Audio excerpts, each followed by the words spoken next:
তেহরানে ভয়াবহ বিমান হামলায় প্রাণ হারিয়েছেন ইরানের ইসলামিক রেভলিউশনারি গার্ড কর্পস IRGCর সর্বোচ্চ কমান্ডার জেনারেল হোসেন সালামি। ইসরায়েলের বিরুদ্ধে কঠোর প্রতিশোধের হুঁশিয়ারি দিয়েছে ইরান। তেহরানে চালানো সামরিক হামলার জবাবে ইসরায়েলকে কঠিন মূল্য চুকাতে হবে বলে হুঁশিয়ারি উচ্চারণ করেছে ইরানের সর্বোচ্চ নেতা আয়াতুল্লাহ আলী খামেনি। ইরানের চরম প্রতিশোধের আতঙ্কে রয়েছে ইসরায়েল। ইরানে হামলার পর থেকে ভয়ে কাবু হয়ে গেছে ইসরায়েল, এমনটাই মনে হচ্ছে। ইরানে পাল্টা আক্রমণের আশঙ্কায় সারা দেশে জরুরি অবস্থা জারি করেছে দেশটি। পাখির ধাক্কা নাকি যান্ত্রিক ত্রুটি, কেন বিধ্বস্ত হল এয়ার ইন্ডিয়ার উড়োজাহাজ? আহমেদাবাদ থেকে লন্ডনগামী এয়ার ইন্ডিয়ার 787A ড্রিমলাইনার মডেলের উড়োজাহাজটি উড্ডয়নের কিছুক্ষণের মধ্যেই বিধ্বস্ত হয়ে প্রাণ গেল অন্তত 204 জনের। ভারতের গুজরাট রাজ্যের আহমেদাবাদে ভয়াবহ বিমান দুর্ঘটনার আগে পাইলটের পাঠানো মেডে কল বার্তা নতুন করে আলোচনায় এসেছে। 12 জুন দুপুরে এয়ার ইন্ডিয়ার বোয়িং 787 ড্রিমলাইনারটি লন্ডনের উদ্দেশ্যে যাত্রা শুরু করার অল্প সময় পরই বিধ্বস্ত হয় একটি আবাসিক এলাকায়।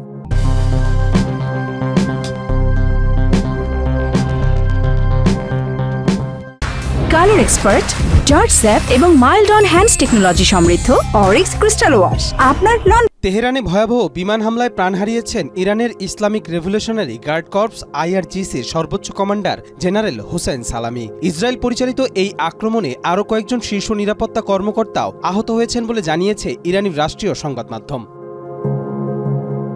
12 জুন রাতভর ইরানের রাজধানী ও আশপাশের এলাকায় ইসরায়েলের বিমান বাহিনী একাধিক দফায় দফায় হামলা চালায়। এর একটি লক্ষ্যবস্তু ছিল IRGCর প্রধান সদর দফতর, যেখানে ওই সময় উপস্থিত ছিলেন জেনারেল সালামি। 13 জুন সকালে রাষ্ট্রীয় টেলিভিশন তার মৃত্যুর খবর নিশ্চিত করেছে।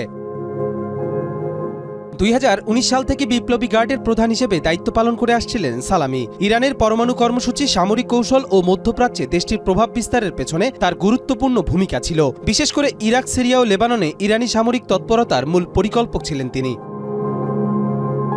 সালামির মৃত্যুতে ইরান জুড়ে শোকের ছায়া নেমে এসেছে। রেভলিউশনারি গার্ড বাহিনী এ ঘটনার প্রতিশোধ নেওয়ার হুঁশিয়ারি দিয়েছে। IRGC শুধু একটি সামরিক বাহিনী নয়, বরং এটি ইরানের রাজনৈতিক ও অর্থনৈতিক কাঠামোতেও ব্যাপক প্রভাব রাখে। কবির চৌধুরী, জয়, মাই টিভি। ইসরায়েলের বিরুদ্ধে কঠোর প্রতিশোধের হুঁশিয়ারি দিয়েছে ইরান।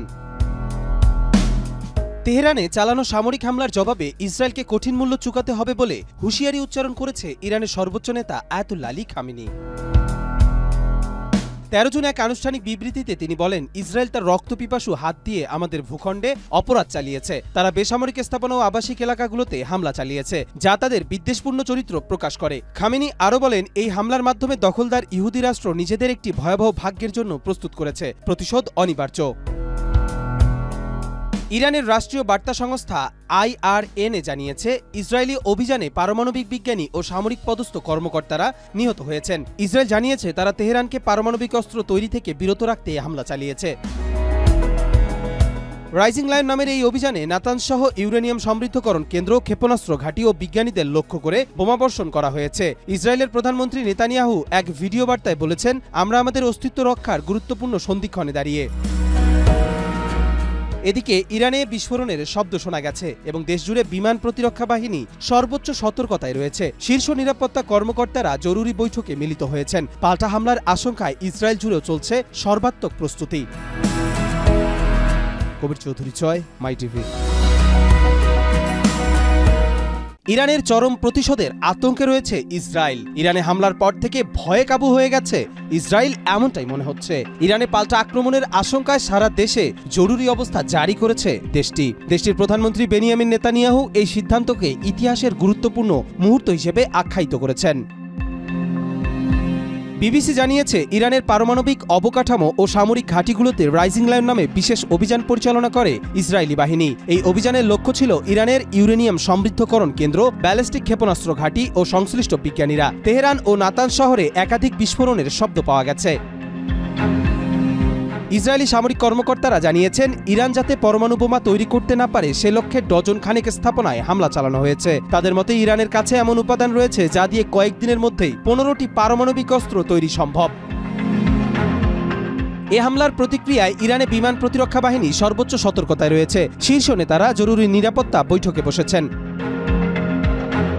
ইসরায়েলের প্রতিরক্ষামন্ত্রী ইসরায়েল কার্টস বলেন, এই আগাম প্রতিরোধমূলক হামলার পর ইরান থেকে ক্ষেপণাস্ত্র বা ড্রোন আক্রমণ আমাদের জন্য খুবই সম্ভাব্য। এদিকে যুক্তরাষ্ট্রের পররাষ্ট্রমন্ত্রী মার্কো রুবিও জানিয়েছেন, এ হামলায় মার্কিন কোনো সম্পৃক্ততা নেই। যুক্তরাষ্ট্র তাদের বাহিনী ও স্বার্থ রক্ষায় সতর্ক অবস্থানে রয়েছে। তিনি ইরানকে হুঁশিয়ারি করে বলেন, আমাদের ওপর হামলা হলে তার পরিণাম হবে গুরুতর। কবির চৌধুরী চয়, মাই টিভি। পাখির ধাক্কা নাকি যান্ত্রিক ত্রুটি, কেন বিধ্বস্ত হল এয়ার ইন্ডিয়ার উড়োজাহাজ? আহমেদাবাদ থেকে লন্ডনগামী এয়ার ইন্ডিয়ার 787 ড্রিমলাইনার মডেলের উড়োজাহাজটি উড্ডয়নের কিছুক্ষণের মধ্যেই বিধ্বস্ত হয়ে প্রাণ গেল অন্তত 204 জনের। বিমানে ছিলেন 242 জন যাত্রী ও ক্রু, যার মধ্যে 53 জন ব্রিটিশ নাগরিক। এখনও দুর্ঘটনার মূল কারণ পরিষ্কার নয়। বিশেষজ্ঞদের ধারণা, দুটি সম্ভাবনা সামনে আসছে। একাধিক পাখির সঙ্গে সংঘর্ষে ইঞ্জিন বিকল হওয়া, অথবা উড্ডয়নের সময় ফ্ল্যাপ সেটিংয়ে ত্রুটি, যা ছিল অস্বাভাবিক। ভিডিও বিশ্লেষণে দেখা গেছে বিমানের ল্যান্ডিং গিয়ার নিচে থাকলেও ফ্ল্যাপ গুটিয়ে নেওয়া হয়েছিল, যা ছিল অস্বাভাবিক। এতে বোঝা যায় উড়োজাহাজটি স্বাভাবিক উচ্চতায় উঠতে পারেনি। তবে যান্ত্রিক ত্রুটির সম্ভাবনাও উড়িয়ে দিচ্ছেন না কেউ কেউ। দ্য হিন্দুস্তান টাইমসের তথ্যমতে বিমানের সম্প্রতি মেরামতের কাজ করা হয়েছিল। যদিও বোয়িং দাবি করেছিল 787 ড্রিমলাইনার হচ্ছে বিশ্বের অন্যতম নিরাপদ মডেল। অতীতে এটি একাধিকবার যান্ত্রিক বিভ্রাটে পড়েছে। পাখির ধাক্কাও অস্বাভাবিক নয়, কারণ আহমেদাবাদ বিমানবন্দর শহর সংলগ্ন হয়, সেখানে বরাবর এমন ঝুঁকি দেখা যায়। ফলে প্রাথমিক বিশ্লেষণে যত মতই থাকুক না কেন, এই ভয়াবহ দুর্ঘটনার প্রকৃত কারণ বেরিয়ে আসবে কেবল পূর্ণাঙ্গ তদন্তের মাধ্যমেই, এমনটাই মনে করছেন বিশেষজ্ঞরা। কবির চৌধুরী চয়, মাই টিভি। ভারতের গুজরাট রাজ্যের আহমেদাবাদে ভয়াবহ বিমান দুর্ঘটনার আগে পাইলটের পাঠানো মেডে কল বার্তা নতুন করে আলোচনায় এসেছে। 12 জুন দুপুরে এয়ার ইন্ডিয়ার বোয়িং 787 ড্রিমলাইনারটি লন্ডনের উদ্দেশ্যে যাত্রা শুরু করার অল্প সময় পরই বিধ্বস্ত হয় একটি আবাসিক এলাকায়। বিমানটি আহমেদাবাদ বিমানবন্দর থেকে স্থানীয় সময় 1:39 উড্ডয়ন করে। কিছু দূর যাওয়ার পরই পাইলট ক্যাপ্টেন সুমিত সাভারওয়াল ও সহকারী ক্লাইভ কুন্ডার বিপদের ইঙ্গিত পেয়ে জরুরি সংকেত পাঠান, যা বিমান চলাচলের ভাষায় মেডে কল নামে পরিচিত। মেডে কল মূলত একটি জীবন রক্ষা বার্তা, যা গুরুতর বিপদের মুহূর্তে পাইলট এয়ার ট্রাফিক কন্ট্রোলকে জানিয়ে সহযোগিতা করেন। ফরাসি শব্দ মেইডার থেকে উৎপত্তি পাওয়া এই সংকেতের মানে হল আমাকে সাহায্য করুন। শেকড় থেকে শিখরে। দুর্যোগপূর্ণ আবহাওয়া, যান্ত্রিক ত্রুটি বা যাত্রী ক্রুর স্বাস্থ্যের হঠাৎ অবনতি, এইসব পরিস্থিতিতে এমন সংকেত ব্যবহার করা হয়। ইন্ডিয়া টুডে জানিয়েছে, সংকেত পাঠানোর কয়েক মুহূর্ত পর বিমানের সঙ্গে যোগাযোগ বিচ্ছিন্ন হয়ে পড়ে। এর কিছুক্ষণ পরই মেঘানিনগড়ের একটি মেডিকেল কলেজে ছাত্রাবাসে আছড়ে পড়ে বিমানটি। ঘটনাস্থল থেকে ধোঁয়ার কুণ্ডলী উঠতে দেখা যায়।